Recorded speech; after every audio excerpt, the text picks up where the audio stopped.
There are a number of reasons why one well might serve more than one home. Maybe two nearby homes were originally owned by members of the same extended family, or one homeowner couldn't find adequate water and their neighbor was willing to share the well. Developers sometimes install one well for multiple homes to reduce costs. What you really need to know about sharing a well is that there are potential pitfalls. If the system isn't designed properly, there can be pressure issues during times of heavy use. Sometimes there can even be water shortages during drought conditions, or because of higher use of the aquifer in the surrounding area. Even if the well pumped plenty of water initially, at a later time it might not be able to keep up. Regarding subdivisions where there may be 2 to 10 or more homes on a single well, this is typically intentional on the part of the original developer.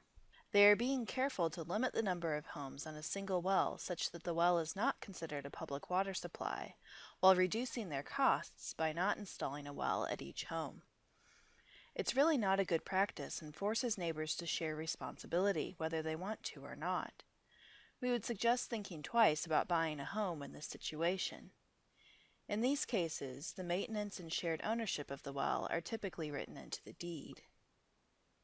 In other cases, there is a separate written or possibly only a verbal agreement in place. This is even more of a risk because generally one party owns the well, and the others just have agreed upon rights to use the well. If there is ever a conflict, the owner may change their mind, or could decide to make a change to the well that you either don't agree with or can't afford to share the cost for.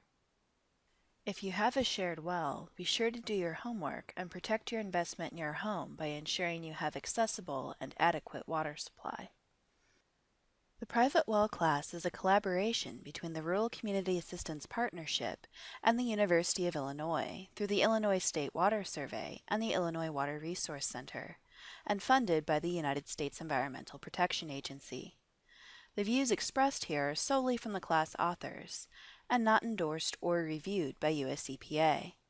For more information on private wells, sign up for our free 10-week email course at www.privatewellclass.org.